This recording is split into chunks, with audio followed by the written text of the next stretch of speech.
and welcome to yet another episode of We Women Want. Today I'm being joined by very special women from the world of art. I have with me Lisa Ray and I also have with me Maina Mukherjee. Thank you so much, Lisa, and thank you so much, Maina, for joining us on We Women Want. Thank you. It's brilliant to be here. Yeah, and it's a pleasure, Devika. Thank you for inviting. So, Maina, our viewers can't really see, but they can see a glimpse behind me of what's really going on around us. If you can tell us a little bit more about the idea and what were you thinking when you wanted to come up with this particular exhibition? So the name of the exhibition, Devika, is called One Story is Not Enough. And I think all of us can relate to that because we live in a world that is constantly trying to stereotype or trying to put us into boxes or, trying to find a narrative that is homogeneous in a certain kind of way. And the idea behind the show is to look at this world that is very interconnected at the moment, but runs the risk of this very same homogenization and wants to kind of cull out a place to talk about diversity because that's really what makes culture rich, are these diverse pantheon of voices. And this is a show that talks about so many different things. It talks about different countries that are talking about the same issue. For example, the hijab right now, we have artists from Iran. We have other artists who are sort of talking about identity and the right to women's bodies. And so it's many different perspectives. And the idea is to really embrace the complexity of the culture world right now. Wow. So, Lisa, what made you want to be a part of this endeavor? Well, I wanted to also point out what's brilliant about this exhibition that Maina's curated and put together is you could almost qualify it as a digital exhibition. We're also showing a lot of different mediums of expression for the artwork and for the artists. And I think that is very exciting. The intersection of art and innovation or technology or however you want to define it is really representing the leap forward to the next evolution of art and expression. And, I myself am not a very, let's put it this way, tech-forward person. And yet I've gone and I've co-founded a digital arts platform called the Upside Space. And the reason why I believe at this intersection is because the current disruptive tech that we're seeing when it marries really mindfully with artistic expression is actually, first of all, solves a lot of pre-existing flaws and cracks within the traditional art system. And at the same time, opens up this incredible field of possibility that is so excited that I can speak on and on and on about it.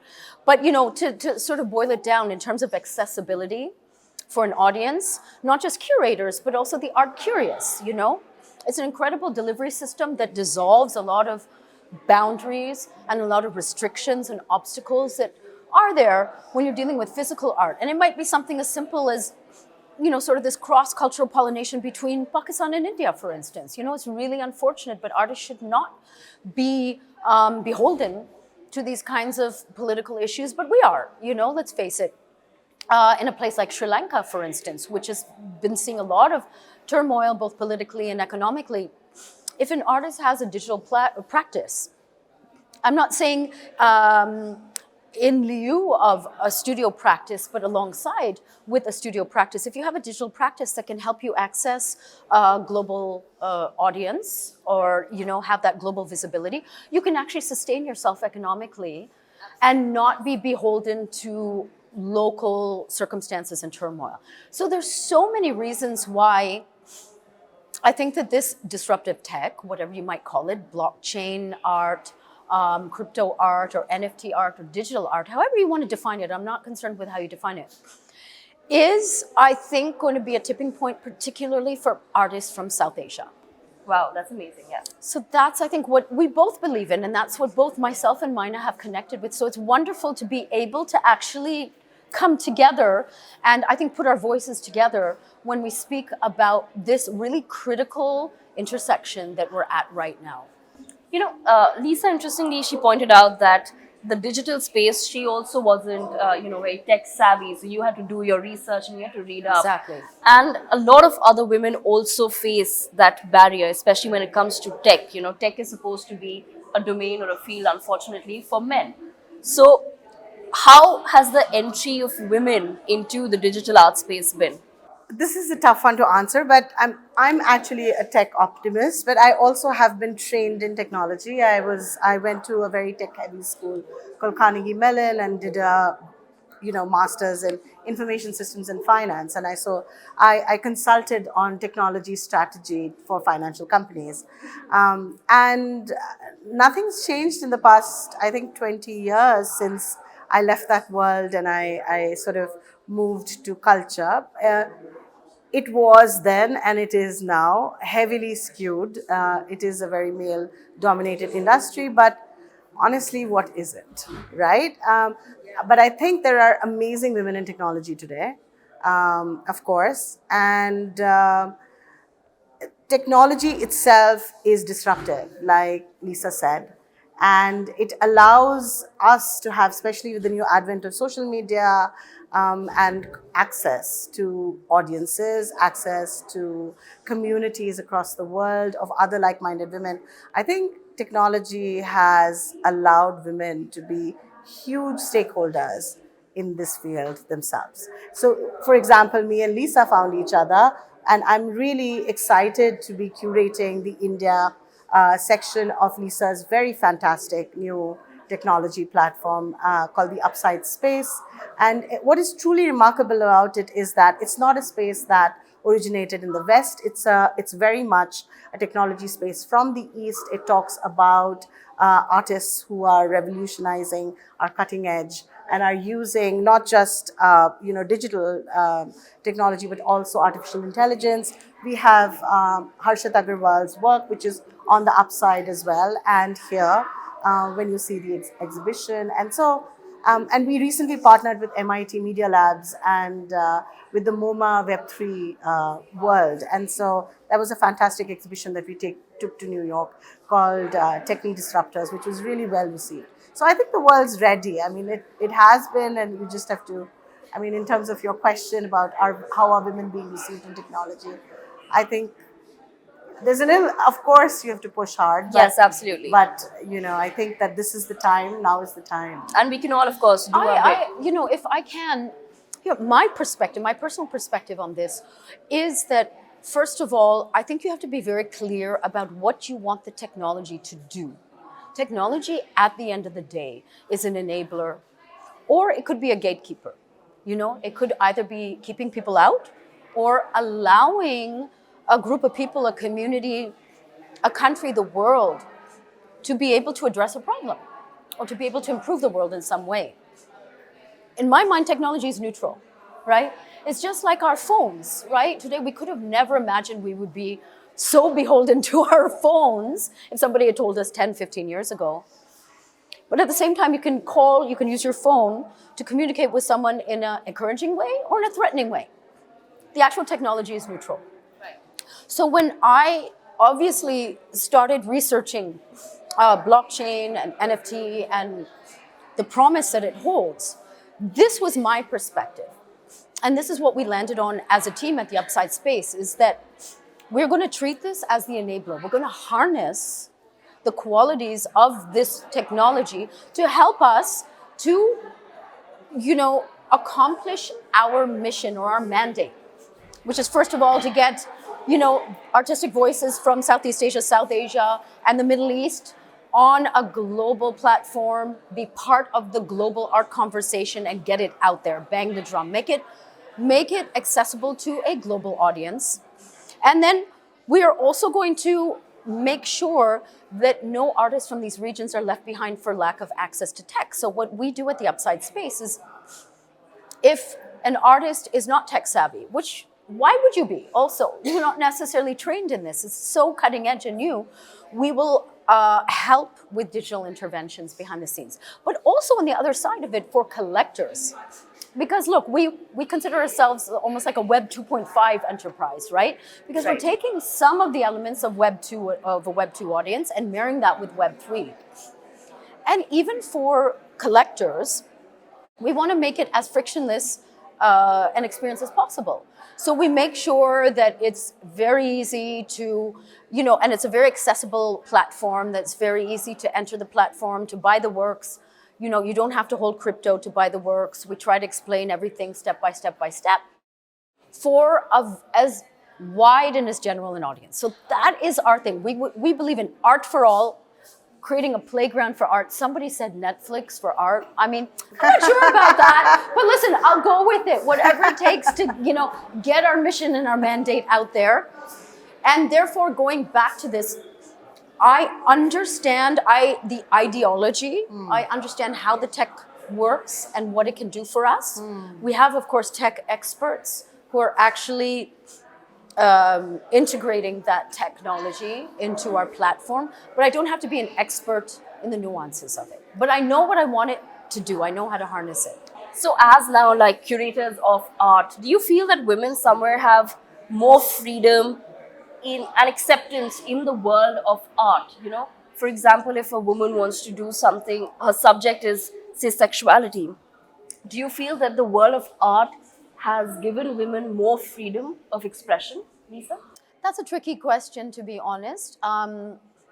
In terms of digital art, that's another sort of way of solving the problem of censorship locally, localized censorship, freedom of expression, suppression of expression.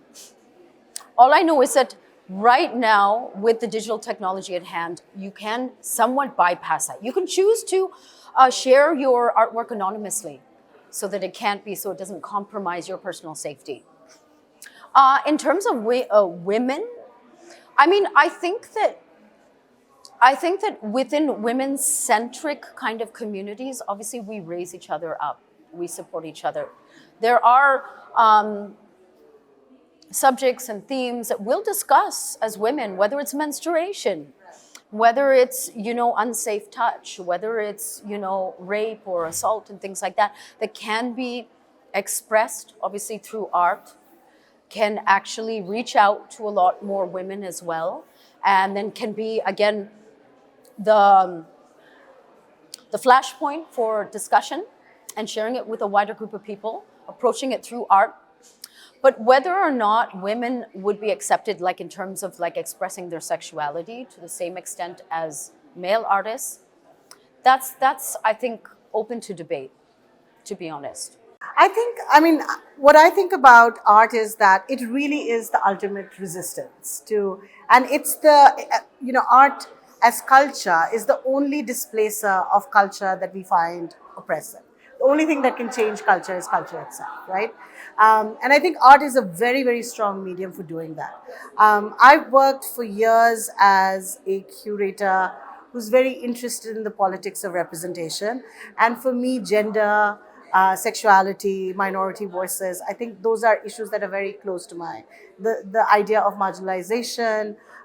Those are things that are very close to my heart. And that's something that I find that I don't know if it's accepted or not accepted, but I find art a very powerful vehicle for conveying that. And I think people across the world, we have 3 fantastic women artists from Iran. And Iran right now is a place where women are not even, they're worried about even signing their artwork. So it's anonymous artwork everywhere. And not just women, but, men as well. And, but art persists, people still continue. And there are so many resonances to that across the world that I cannot but believe that art is definitely a space. And art also makes us feel like it's not like, legal theory is great. What we learn in academia is fantastic, but we don't have to try to remember the way art makes us feel. You don't forget how you feel. Beautifully put. I love that. I did read one phrase recently, and it's just simply that art is the cure. Art is a cure for so many things. And especially in the world today where, ironically, in a world that demands distractedness and, is almost moving at what I call a post-human pace, art is what brings you also back to your emotions, your emotional center. And, art ultimately is also storytelling. And what connects all of us, regardless of our backgrounds, it's our stories. So, I think maybe what you were sort of trying to highlight is art the domain of the feminine, more than the masculine. And, I'm not sure about that. And, I think you could argue either way. But I think that the point is, it's actually the storytelling and the intent behind the art that's more significant rather than creating these broad categories.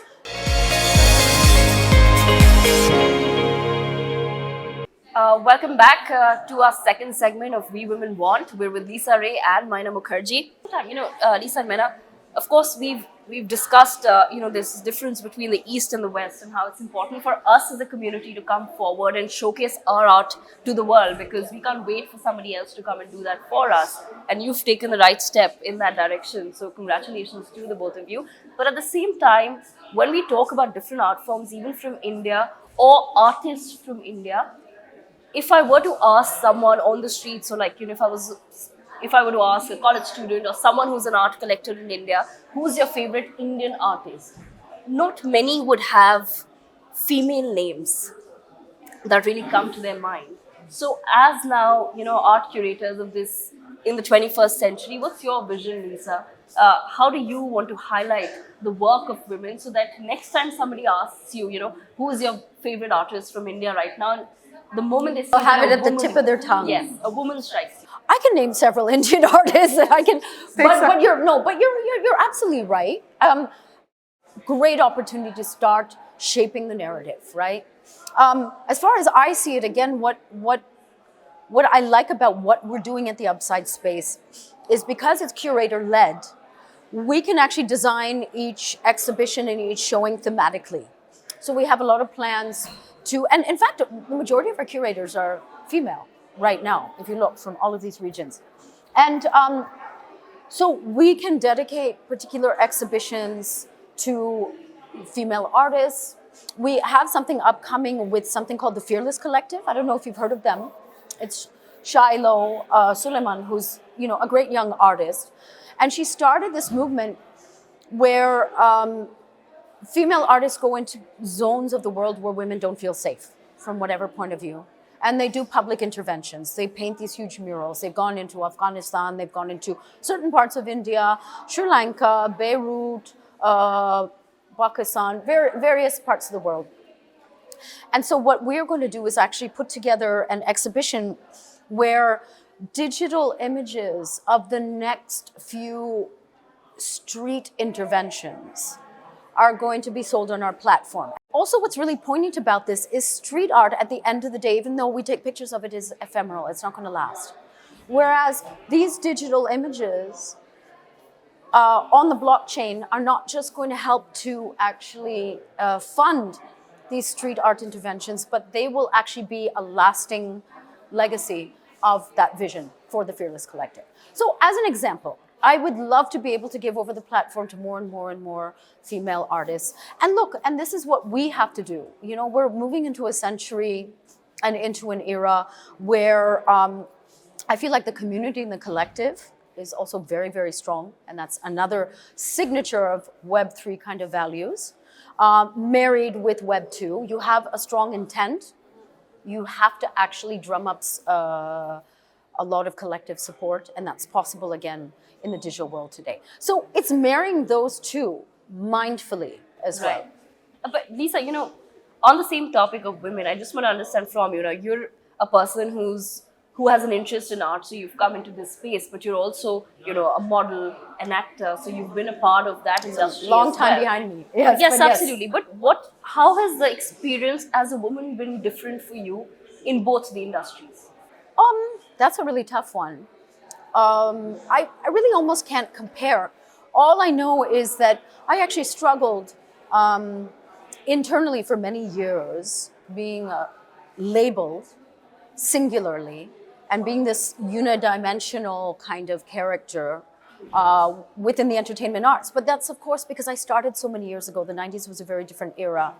And I struggled with that, and that's why I wrote an entire book about it.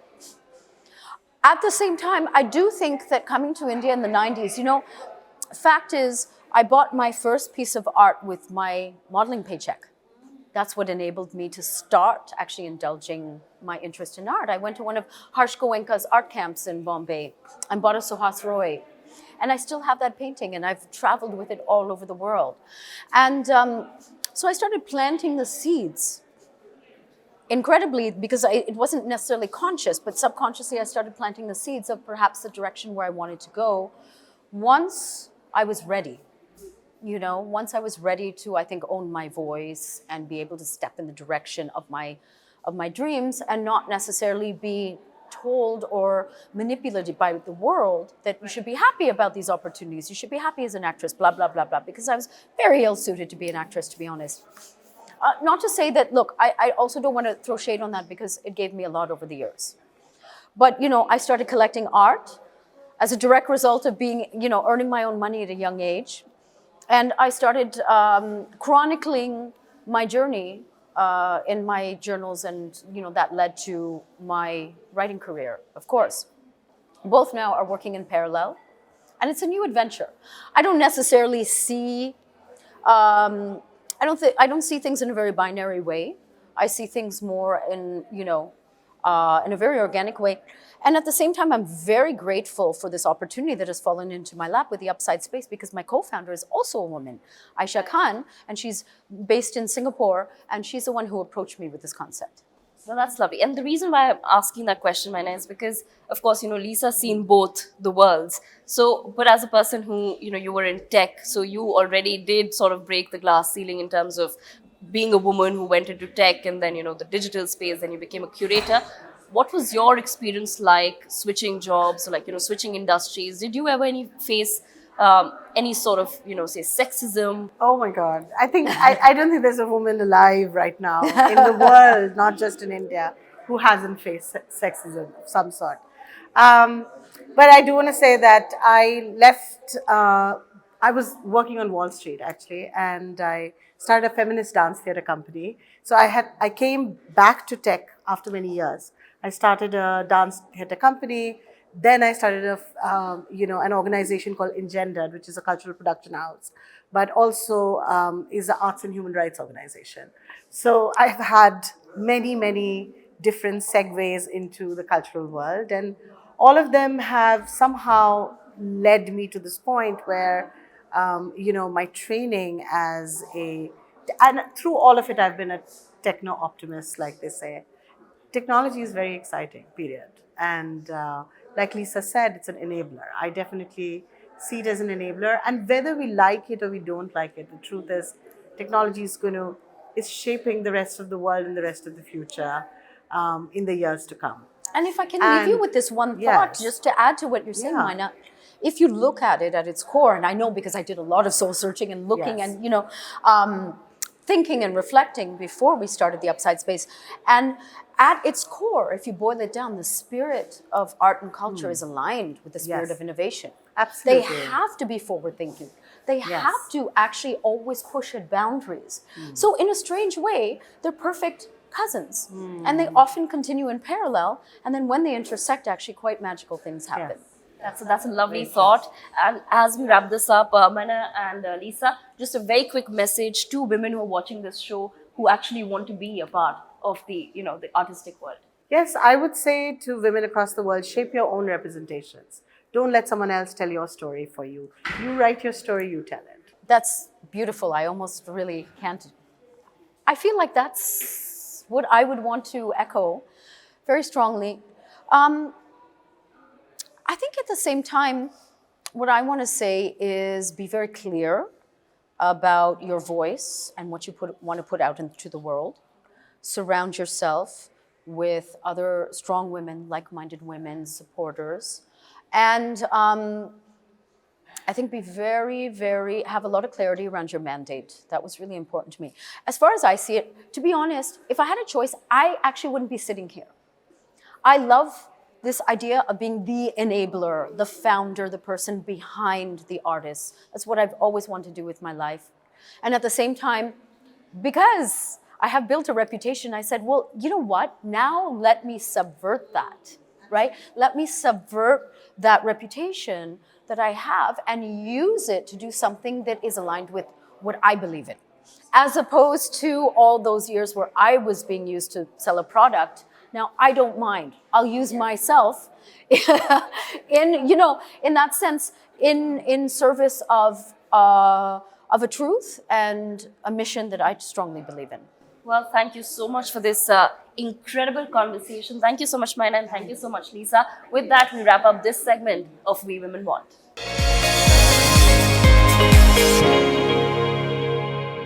For more such videos, subscribe to the NewsX YouTube channel, hit the bell icon.